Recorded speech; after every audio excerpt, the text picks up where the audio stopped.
Si tu reprends le contrôle de ta respiration, tu reprends le contrôle de ton état intérieur. Sans aucun doute, on vit dans une des époques les plus stressantes de l'histoire de l'humanité. Je pense que même nos ancêtres de l'âge des cavernes, qui risquaient à tout moment de se faire dévorer, n'étaient pas soumis à autant de stress. Ce qui est sûr, c'est qu'ils n'étaient pas soumis à autant de stress en continu.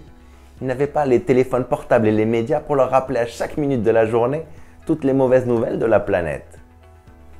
Bien qu'aujourd'hui les sources de stress sont très différentes de celles de nos ancêtres, il semblerait que la réponse de notre cerveau n'a pas évolué et que ce soit un danger réel, un danger de mort ou une simple échéance au travail, le cerveau réagit de la même manière. Il déclenche le même mécanisme automatique de survie. Ta respiration et ton rythme cardiaque s'accélèrent, ton activité digestive diminue, ta transpiration augmente.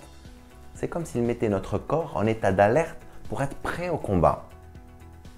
Ce qui se passe, c'est que quand on est continuellement exposé au stress, une surcharge de travail, des conflits au bureau ou à la maison, les embouteillages, des problèmes financiers, notre corps est en état d'alerte permanent, comme s'il était tout le temps en danger. Et bien sûr, ça fatigue, ça perturbe nos pensées, ça use notre organisme. Avec le temps, on peut même développer des crises d'angoisse. Ce qu'il faut comprendre, c'est que ces réactions sont tout à fait normales. Ce n'est pas qu'on est défaillant, c'est juste que notre système nerveux est saturé. C'est comme pour un ordinateur. Quand tu ouvres trop de fenêtres à la fois, il peut saturer et bugger. Ce n'est pas que l'ordinateur est défaillant, c'est juste qu'il a besoin d'être réinitialisé. C'est exactement pareil pour ton système nerveux. Si tu te sens altéré et angoissé, tu as certainement juste besoin de réinitialiser ton système.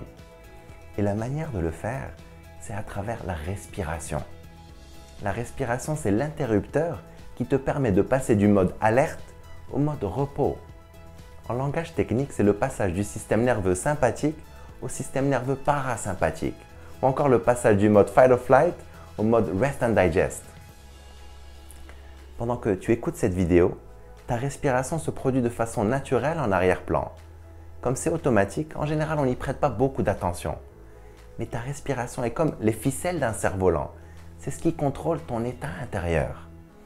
Si tu reprends le contrôle de ta respiration, tu reprends le contrôle de ton état intérieur. Et les commandes basiques pour piloter sont très simples. En général, si tu inspires plus longtemps que tu expires, c'est-à-dire que tes inspires sont plus longues que tes expires, c'est le bouton on. Tu actives ton organisme. Si tu te sens mou ou tu sens que ton énergie est faible et tu veux t'activer, fais de longues inspires et de courtes expires. Ça va te dynamiser. Maintenant, si tu expires plus longtemps que tu inspires, c'est le bouton off. Tu détends ton organisme. C'est pas par hasard qu'on dit « j'ai besoin de souffler un peu » pour dire que j'ai besoin de décompresser et de me relaxer. Si tu te sens anxieux, juste souffle un coup. Et enfin, si tu inspires et expires dans des durées égales, c'est le bouton reset. Tu rééquilibres ton organisme. C'est extrêmement simple, mais extrêmement puissant. Pour information, la respiration consciente est utilisée par les Navy SEAL américains pour les aider à se concentrer et rester calmes avant d'aller au combat. Si c'est efficace à ces niveaux de stress où il y a danger de mort, il n'y a pas de doute que ça va t'aider avec le stress auquel tu es confronté dans ta vie.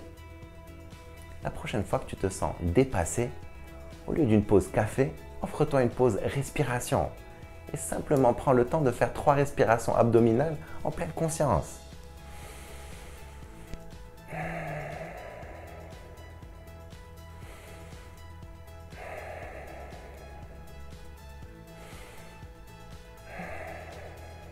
Tu vas vite t'apercevoir comment ça va te permettre de ralentir ton mental et de rétablir un équilibre intérieur. Je t'encourage à vivre une vie extraordinaire. Vive al-hayat!